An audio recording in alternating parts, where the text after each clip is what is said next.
Indonesia berhasil meraih emas kedua di ajang Olimpiade Paris 2024. Atlet angkat besi Rizky Juniansa berhasil angkat besi seberat 199 kg. Kita akan berbincang dengan orang tua Rizky Juniansa, Ibu Yeni Rohaini Durahim, juga sudah ada Rizka, kakak dari Rizky Juniansa. Assalamualaikum, selamat pagi waktu Indonesia. Waalaikumsalam.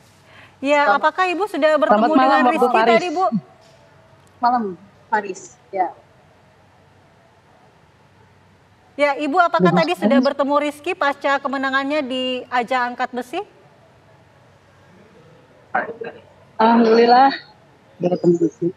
Sangat terharu mendapatkan medali buat Indonesia.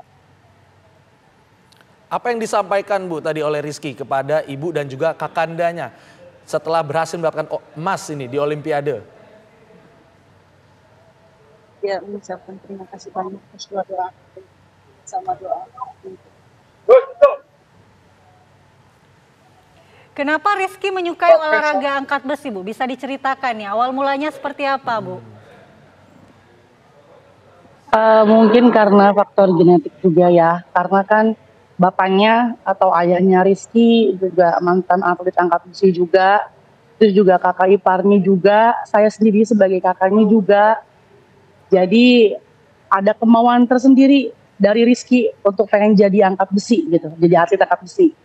Mulai di usia berapa Rizky mulai tertarik gitu melihat keluarganya angkat-angkat besi ini, Kak Rizka? Kalau usia sih SD kelas 4 sih. Karena kebetulan ayah tuh punya sasana di Serang.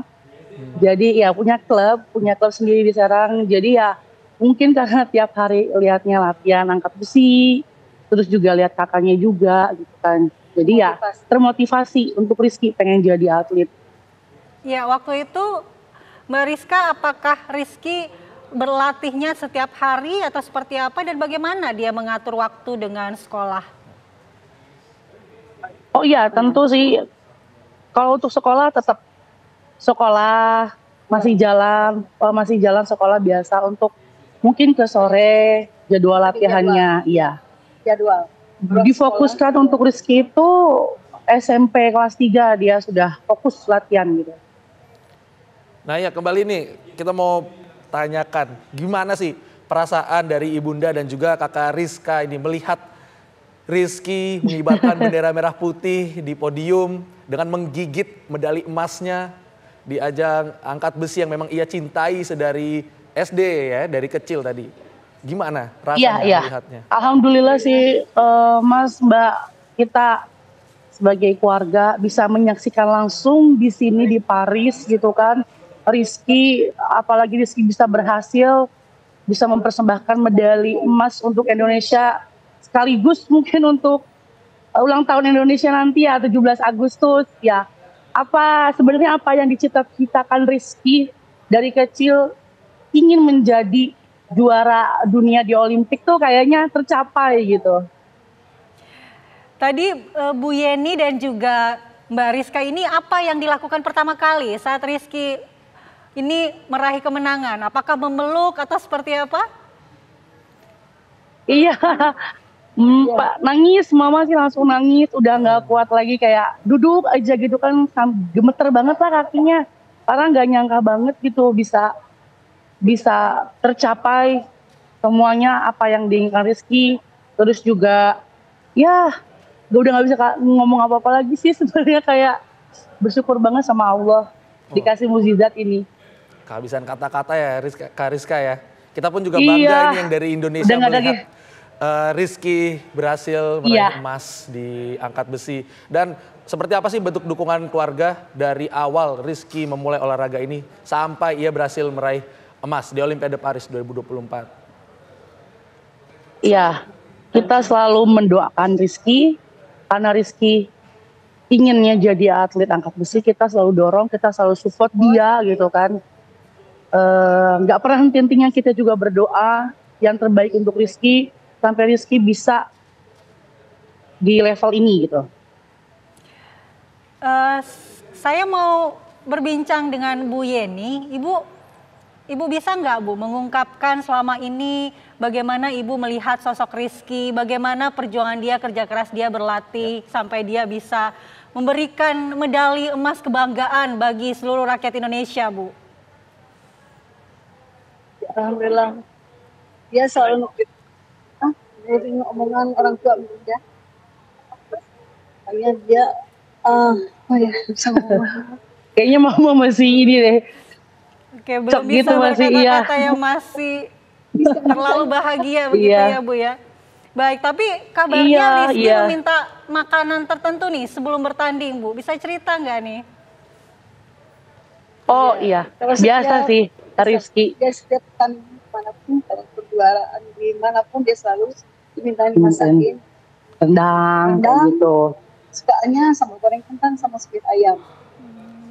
Kalau tadi malam itu mintanya apa Bu sebelum bertanding di Paris Bu? Tadi bilang ke CDM tuh minta. Tadi sih minta dibawain sate kambing gitu kan. Sate kambing. Sate kambing. Oh, ya. susah kan tuh Bu nyarinya Bu? Di Paris Mungkin, susah nggak nyarinya? Mungkin karena agak susah katanya. Iya, agaknya susah tadi. Tapi untungnya dapet sih. Emang Rizky ini tadi sama sosok yang seperti apa sih Bu Yeni dan juga Kak Rizka? Di rumah mungkin suka ngangkat-ngangkat juga mungkin di rumah ya, suka bantu-bantu atau gimana di rumah ini? Iya sih. Iya. Di rumah sosok manja aja semuanya. Manja. Manja gimana itu Bu? Ceritain dong, kita pengen tahu ini semua. Di balik sosok sangarnya dia. Ya mungkin kalau kayak di rumah kan, kayak mungkin dia sehari-hari kan latihan di Jakarta gitu kan, kayak capek banget pulang ke rumah pengen dimanjain sama ibunya gitu sih. Paling ya dimanjain tuh kayak pengen masakan ibunya gitu. Biasanya dia kalau pulang tuh pengen dibikinin mie goreng sama mamahnya. Baik, Mbak Rizka selama di Paris bagaimana nih Anda melihat perjuangan atau usaha atau upaya Rizky nih untuk bisa memberikan yang terbaik untuk Indonesia? Kalau saya sih yakin ya, karena Rizky sendiri sosok yang benar-benar fighter banget sih ya. Dia punya daya juang yang luar biasa. Untuk sampai ke titik ini, kalau kita bilang sih bisa flashback itu lika-likunya banyak banget sih untuk Rizky, yang dia memang sempat dioperasi, sempat juga nggak sempat bisa ikut event wajibnya untuk kualifikasi di Olimpik. Tapi ya mungkin itu semua udah jalannya dari Allah ya, inilah mungkin hikmahnya gitu. Berarti mungkin ada latihan-latihan khusus yang dipersiapkan saat menjelang Olimpiade Paris ini? Iya, pasti. Ya, jadi sesudah pulang dari kejuaraan di Phuket yang memang menyatakan Rizky lolos Olimpik, dia udah fokus sih. Ada ya 2 bulan fokus. Dia udah stay di pelatnas di Queenie Jakarta. Baik, lalu apa sih sebenarnya harapan Rizky sempat tidak diungkapkan kepada keluarga saat dia berangkat untuk mewakili Indonesia? Gak ada sih, dia sih selalu minta doa dari orang tua. Terus ritualnya Rizky itu memang suka cuci dulu kaki ibunya, terus dia minum sih gitu biasanya ya. Oke. Oh, ada ritual khusus ya, ada tradisi. Iya. Atlet-atlet lainnya ya. Oke, terima kasih Kak Rizka dan juga Ibu Yeni Rohaini Durahim selaku keluarga sama-sama, Mbak. dari Mas, Rizky Juniansyah, atlet angkat besi yang berhasil meraih emas di Olimpiade Paris 2024. Sekali lagi selamat, kami semua turut bangga. Ya, terima kasih. Sama.